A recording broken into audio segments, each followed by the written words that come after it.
Unit vector, जैसा कि आपको नाम से ही पता चल रहा है कि यूनिट वेक्टर एक ऐसा वेक्टर होता है जिसका मैग्नीट्यूड 1 होता है। क्योंकि यहाँ आप देखिए यूनिट वेक्टर के अंदर ये जो यूनिट शब्द है इसका मतलब होता है 1। जैसे अगर कोई लेंथ 1 मीटर की है तो आप उसको यूनिट लेंथ बोल सकते हैं। अगर कोई मास 1 kg का है तो आप उसको यूनिट मास बोल सकते हैं। तो यानी यूनिट शब्द का मतलब होता है 1। तो एक ऐसा वेक्टर जिसका मैग्नीट्यूड 1 होता है उसको हम क्या बोलते हैं? Unit vector. अब फिर सवाल ये आता है कि वेक्टर के पास होती हैं दो चीजें, एक उसकी डायरेक्शन और एक उसका मैग्नीट्यूड। तो मैग्नीट्यूड तो हमने बोल दिया कि उसका 1 होगा, तो उसकी डायरेक्शन कहाँ होगी? उसकी डायरेक्शन वहीं होगी जहां पर गिवन वेक्टर की डायरेक्शन होगी।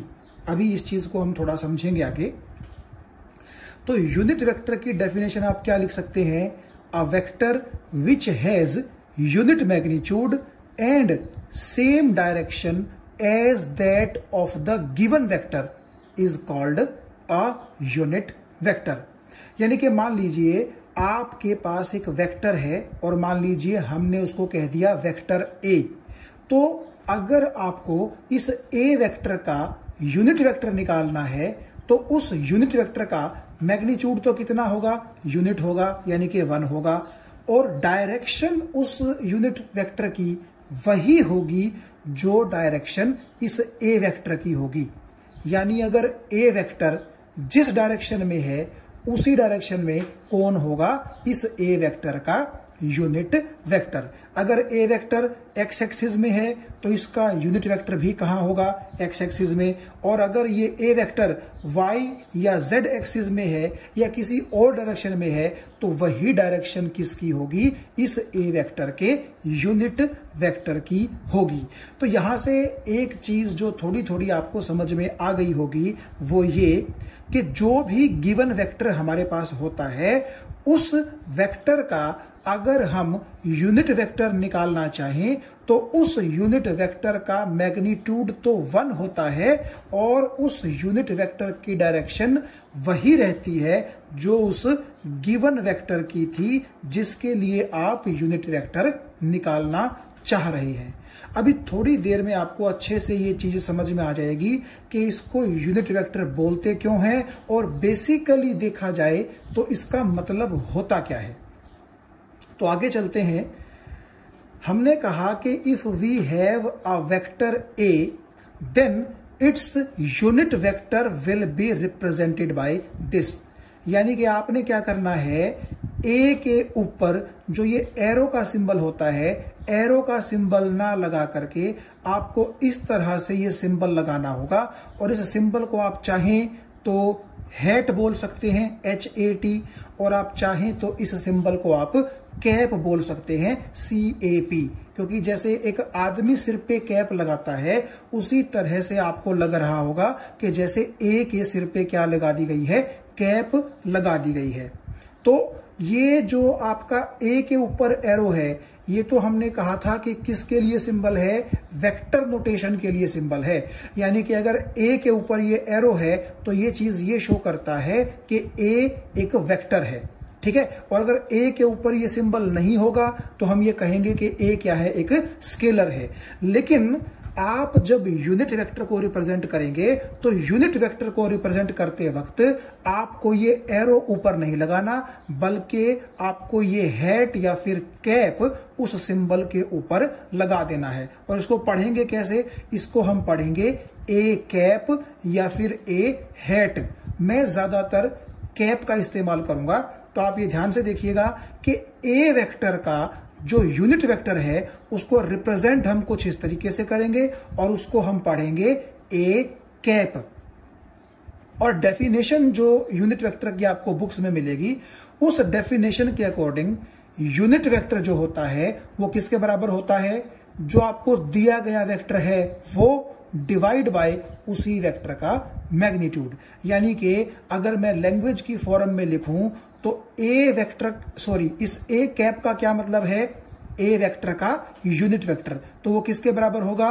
ए वेक्टर यानी कि given vector divide by magnitude of the given vector. तो मैंने यहां पर क्या किया, इस ए के ऊपर से एरो का साइन जो है वो हटा दिया है। तो ऐसा करने से जब आप वेक्टर के ऊपर से एरो का साइन हटा दोगे तो वो क्या कंसीडर किया जाता है, उस वेक्टर का मैग्नीट्यूड।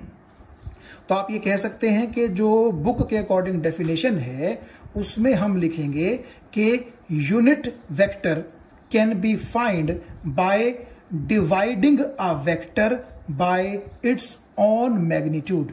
यानी कि अगर आप किसी गिवन वेक्टर को उस वेक्टर के खुद के मैग्नीट्यूड से डिवाइड कर देंगे तो जो चीज आपके पास आएगी वो आएगी उस गिवन वेक्टर का यूनिट वेक्टर।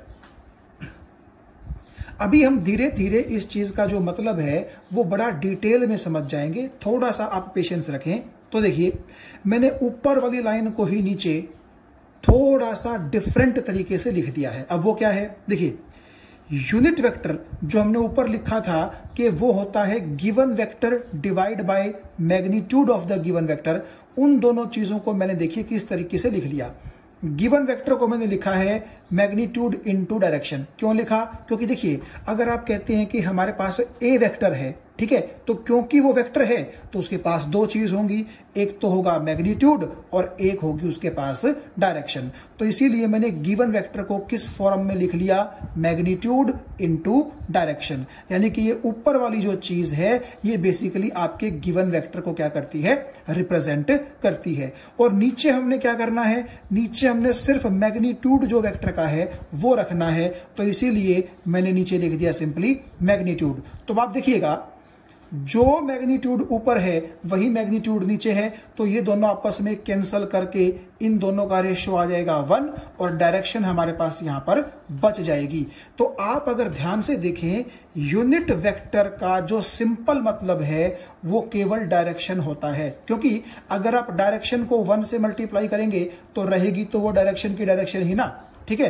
तो यूनिट वेक्टर क्यों बोला जाता है यूनिट वेक्टर को, क्योंकि उसका मैग्नीट्यूड तो 1 होता है और उसके पास सिंपल क्या होती है, गिवन वेक्टर की ही डायरेक्शन होती है। तो अगर आप इन दोनों को कंपेयर करें तो यहां से आप साफ देख सकते हैं कि यूनिट वेक्टर का जो फिजिकल मतलब होता है, यानी कि यूनिट वेक्टर रिप्रेजेंट किस चीज को करता है, तो वो चीज सिंपली क्या होती है, डायरेक्शन। क्योंकि यहां पर 1 तो सिंपली 1 ही है, तो 1 जब डायरेक्शन से मल्टीप्लाई होगा तो यहां पर कोई असर तो पड़ेगा नहीं। तो इसीलिए मैंने यहां पर लैंग्वेज में लिखा है कि अगर आपसे कोई ये पूछे कि भाई आप डेफिनेशन छोड़ दीजिए, सिंपली ये बताइए कि यूनिट वेक्टर का मतलब क्या होता है, तो आप ये कह सकते हैं कि यूनिट वेक्टर सिर्फ एक डायरेक्शन होती है।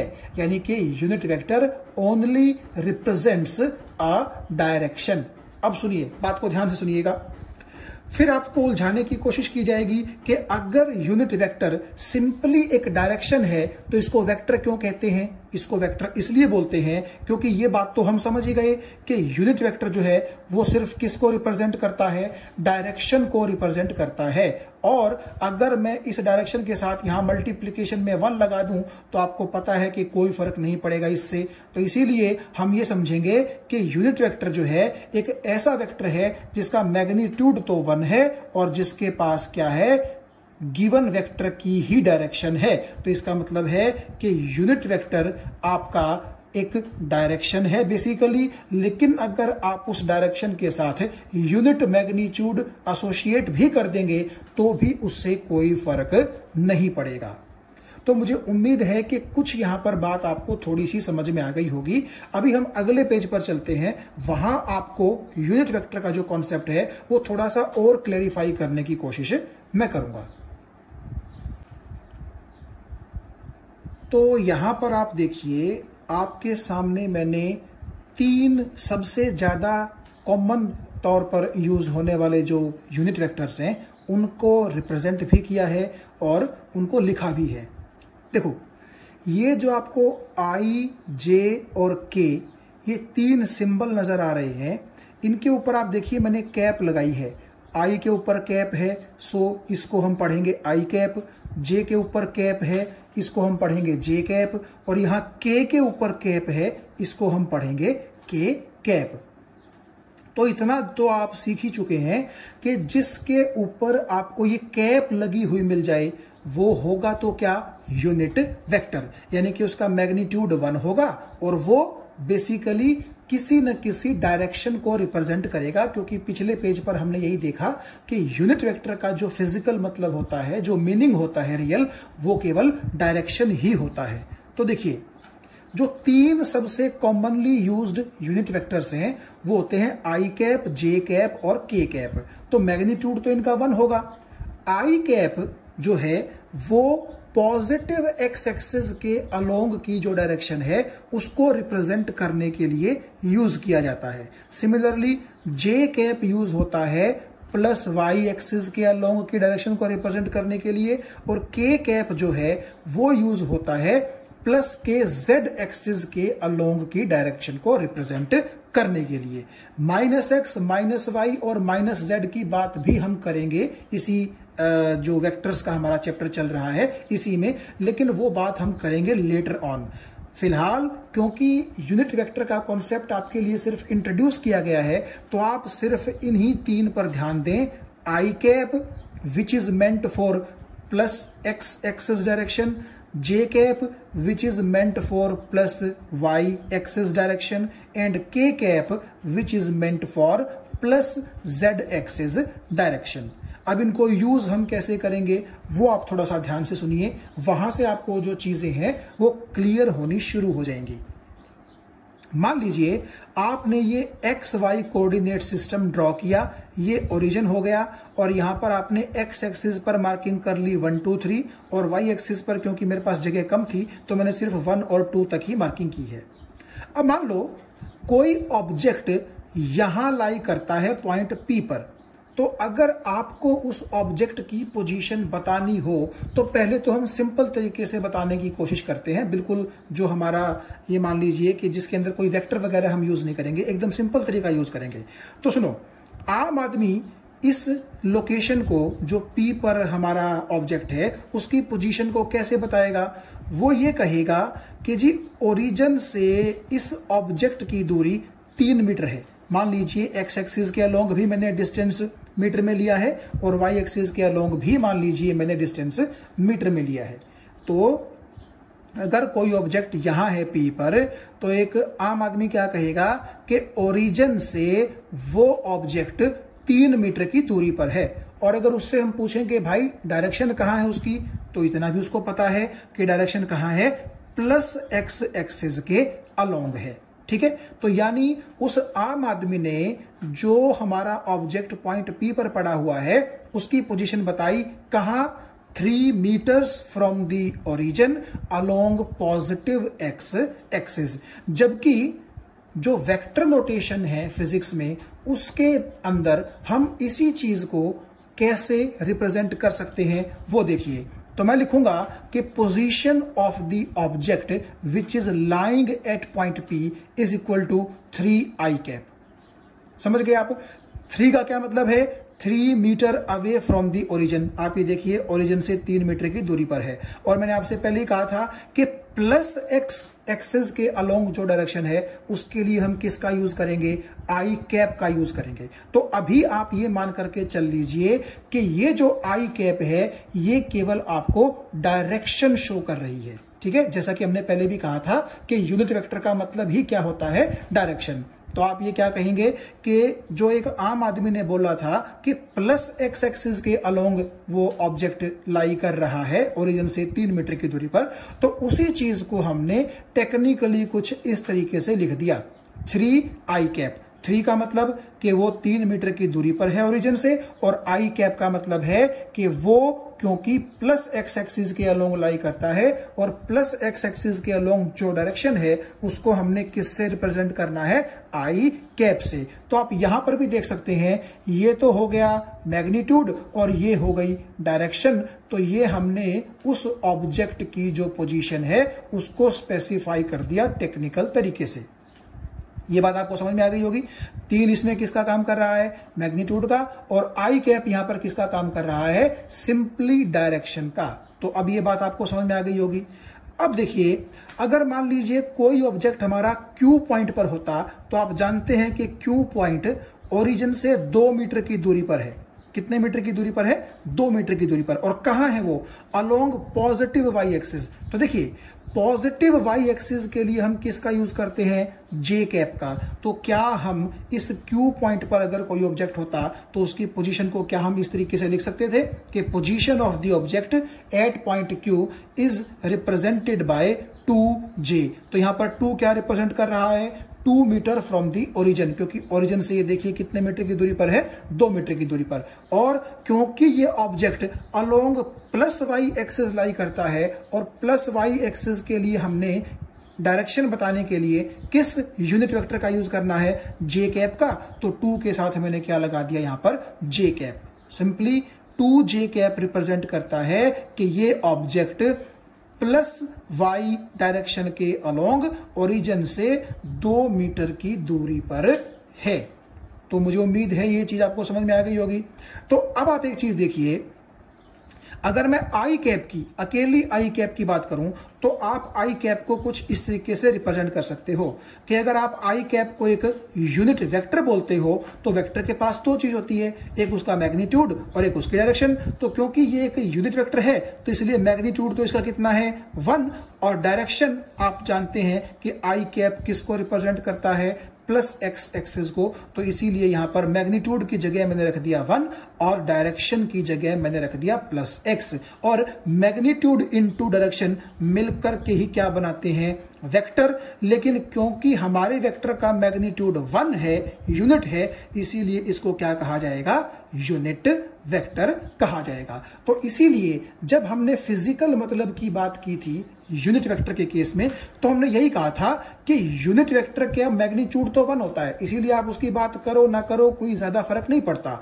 लेकिन बेसिकली यूनिट वेक्टर किसको रिप्रेजेंट करता है? डायरेक्शन को रिप्रेजेंट करता है। So unit vector is basically used to represent some particular direction. और मैंने जैसे आपको कहा कि आने वाले जो हमारे वीडियोस होंगे उनमें हम थोड़ा डीप में जाकर के बात करेंगे कि plus X plus Y plus Z के अलावा जो बाकी डायरेक्शंस पॉसिबल हैं उनको फिर हम कैसे रिप्रेजेंट करेंगे, वो बात हम थोड़ा सा लेटर ऑन करेंगे। तो मुझे उम्मीद है कि ये चीज आपको अच्छे से समझ में आ गई होगी कि जो यूनिट वेक्टर है उसका मैग्नीट्यूड तो 1 होता है, यूनिट होता है, और उसके पास एक जो डायरेक्शन होती है वो वही होती है जिस वेक्टर के लिए यूनिट वेक्टर निकाला जा रहा है। तो उसी वेक्टर की डायरेक्शन आप यूनिट वेक्टर को असाइन कर सकते हैं। और हमारे पास 3 सबसे कॉमनली यूज होने वाले जो यूनिट वेक्टर हैं वो होते हैं आई कैप, जे कैप और के कैप, जिनकी डिटेल मैंने यहां आपके लिए लिख दी है। और इस एग्जाम्पल से मैंने आपको यह समझाने की भी कोशिश की है कि कैसे हम एक्स एक्सिस के अलोंग या वाई एक्सिस के अलोंग कैसे हम किसी ऑब्जेक्ट की जो पोजीशन है उसको हम यूनिट वेक्टर्स की टर्म्स में किस तरीके से लिख सकते हैं। ठीक है, तो मुझे उम्मीद है यहां तक आपको पूरा जो कॉन्सेप्ट है यूनिट वेक्टर्स का वो समझ में आ गया होगा। एक बार आप फिर से देख लीजिए, मैंने आपसे कहा था कि यूनिट वेक्टर वो वेक्टर्स होते हैं जिनका मैग्नीट्यूड तो क्या होता है? 1 होता है, और जिनके पास वही डायरेक्शन होती है जो उनके गिवन वेक्टर की होती है। और अब कई बच्चे थोड़ा सा इस चीज को भी रियलाइज कर पाएंगे कि हमने जो पीछे ये डेफिनेशन दी थी, आप देखिए ध्यान से, ये जो हमने डेफिनेशन दी थी कि unit vector is equal to given vector divide by magnitude of given vector. तो यही डेफिनेशन हमने क्यों बनाई? क्योंकि आप ये देखिए कि गिवन वेक्टर का होता है मतलब उसका मैग्नीट्यूड और उसकी डायरेक्शन, क्योंकि वेक्टर में 2 ही चीजें होती हैं। और आपने उसको मैग्नीट्यूड से डिवाइड क्यों किया? क्योंकि अगर आप इस मैग्नीट्यूड से नीचे वाला मैग्नीट्यूड कैंसिल करेंगे तभी तो जाकर के 1 आएगा, तभी तो यूनिट वेक्टर का जो मैग्नीट्यूड है वो कितना आएगा? 1 आएगा। अगर यहां पर कुछ और चीज होती तो नेचुरली दोनों का जो रेशियो होता वो 1 ना होता। तो क्योंकि हमें यूनिट वेक्टर के नाम को जो है सही रखना है, ठीक है, तो इसीलिए जो चीज ऊपर होगी उसी चीज से अगर आप डिवाइड करोगे तभी तो रेशो 1 आएगा। तो इसीलिए जो यूनिट वेक्टर की डेफिनेशन बुक में बनाई गई है वो क्या बनाई गई है कि आप गिवन वेक्टर को उस वेक्टर के मैग्नीट्यूड से क्या कर दें, डिवाइड कर दें, क्योंकि गिवन वेक्टर होता है मैग्नीट्यूड इनटू डायरेक्शन और नीचे फिर उसी वेक्टर का मैग्नीट्यूड होगा, तो सेम मैग्नीट्यूड से सेम मैग्नीट्यूड कैंसिल होकर के 1 आ जाएगा और बचेगी सिंपली क्या, डायरेक्शन। तो इसीलिए हम बोलते हैं कि यूनिट वेक्टर जो होता है उसका यूनिट मैग्नीट्यूड होता है, यानी कि 1 मैग्नीट्यूड होता है। या फिर आप सिंपली ये कह सकते हो कि क्योंकि 1 को डायरेक्शन से मल्टीप्लाई करके केवल डायरेक्शन बचेगी, तो आप ये भी कह सकते हो कि unit vector is only a direction. तो मुझे उम्मीद है अब आपको ये जो यूनिट वेक्टर का कॉन्सेप्ट है ये पूरी तरह से समझ में आ गया होगा। Unit magnitude and having the same direction as that of the given vector, और ये उसकी क्या रहेगी, डेफिनेशन के अकॉर्डिंग मैथमेटिकल फॉर्मूला कि unit vector is equal to given vector divide by magnitude of the given vector, और उसको represent करेंगे हम वेक्टर के सिंबल के ऊपर कैप लगा करके। तो चलिए अब बात करते हैं कि अगर हम किसी वेक्टर को एक रियल नंबर से मल्टीप्लाई करें तो क्या होगा। यहां पर मैंने लिखा है कि व्हेन अ वेक्टर ए, और मान लीजिए A vector is multiplied by a real number, then magnitude of the vector increases, और वो उतना ही इंक्रीज होगा जितना वो रियल नंबर है। यानी कि अगर आपने किसी वेक्टर को 3 से मल्टीप्लाई किया है तो उसका मैग्नीट्यूड भी 3 गुना बढ़ जाएगा, 2 से मल्टीप्लाई किया है तो 2 गुना बढ़ जाएगा। लेकिन क्योंकि वेक्टर के पास 2 चीजें होती हैं, मैग्नीट्यूड और डायरेक्शन, तो एक चीज की तो बात हमने कर ली कि मैग्नीट्यूड तो वेक्टर का क्या हो जाएगा, इंक्रीज हो जाएगा, लेकिन डायरेक्शन के ऊपर क्या असर पड़ेगा ये देखते हैं। देखिए, जो रियल नंबर आप मल्टीप्लाई कर रहे हैं अगर वो पॉजिटिव है तब तो वेक्टर की डायरेक्शन चेंज नहीं होगी, वही रहेगी जो थी। लेकिन अगर आपका रियल नंबर नेगेटिव है तो आपके वेक्टर की डायरेक्शन रिवर्स हो जाएगी, अपोजिट हो जाएगी। देखिए, इस चीज को यूं समझिए, मान लीजिए यहां से यहां तक 1 मीटर है और यहां से यहां तक भी 1 मीटर है, तो इस लाइन की लेंथ कितनी हो गई, 2 मीटर हो गई, और ये एरो यहां पर मैंने लगा दिया राइट हैंड साइड की तरफ। तो मान लीजिए ये ए वेक्टर को रिप्रेजेंट करता है, तो ए वेक्टर का मैग्नीट्यूड कितना है, 2 मीटर, और क्योंकि वो राइट हैंड की तरफ उसकी डायरेक्शन है तो ये एरो उसकी क्या कर रहा है, डायरेक्शन को शो कर रहा है। इस ए वेक्टर को मान लीजिए आपने +2 से मल्टीप्लाई कर दिया, तो मैंने आपको पहले भी बताया था कि आपका जो रियल नंबर होता है उतने ही गुना मैग्नीट्यूड बढ़ जाता है। तो अगर आप +2 से इस 2 को मल्टीप्लाई करोगे तो आंसर आएगा 4। यानी कि अगर पहले हमारे वेक्टर का मैग्नीट्यूड 2 था तो अब वो बढ़कर के कितना हो जाएगा, 4। यहां से यहां देखिए 1 2 3 और ये 4, ठीक है। तो 2 से मल्टीप्लाई होने के बाद हमारा नया वेक्टर बना 2 टाइम्स ऑफ ए वेक्टर, ठीक है। अब देखो, पहले भी हमारे ए वेक्टर की डायरेक्शन कहां थी, राइट साइड में, अब भी ए वेक्टर की डायरेक्शन कहां है, राइट साइड में। यही मैं कह रहा था कि अगर रियल नंबर पॉजिटिव है तो डायरेक्शन आपके वेक्टर की अनचेंज्ड रहेगी। ये चीज आपको समझ में आ गई होगी। लेकिन अगर मैं इसी वेक्टर को -2 से मल्टीप्लाई कर दूं तो क्या होगा, क्योंकि अब ये नंबर नेगेटिव है, तो आप ये देखिए पहले इस वेक्टर की डायरेक्शन कहां थी, राइट हैंड की साइड, और अब कहां है इस वेक्टर की डायरेक्शन, लेफ्ट हैंड की साइड है। यानी मैंने जो आपसे ये बात कही थी, ये इसका मतलब है कि if the real number is negative then the direction of the vector gets reversed, ठीक है। तो अगर पहले इसकी डायरेक्शन कहां थी, राइट हैंड की तरफ, तो अब इसकी डायरेक्शन कहां है, देखो लेफ्ट हैंड की तरफ है, क्योंकि आपने नेगेटिव रियल नंबर से इसको क्या कर दिया है, मल्टीप्लाई, ठीक है। लेकिन मैग्नीट्यूड तब भी बढ़ेगा। देखो, 2 से मल्टीप्लाई करने के बाद यहां पर भी मैग्नीट्यूड कितना हो गया था, 4, और यहां पर भी मैग्नीट्यूड कितना हो गया है, 4, क्योंकि -2 को जब आप 2 से मल्टीप्लाई करोगे तो आएगा तो 4 ही। इस माइनस का मतलब क्या हो जाएगा कि आपके वेक्टर की डायरेक्शन क्या हो गई है, रिवर्स हो गई है। तो आप ये देखिएगा, यहां से यहां 1 मीटर, 2 मीटर, 3 मीटर, 4 मीटर, तो ये आपका नया वेक्टर है -2 टाइम्स ऑफ ए वेक्टर, ठीक है।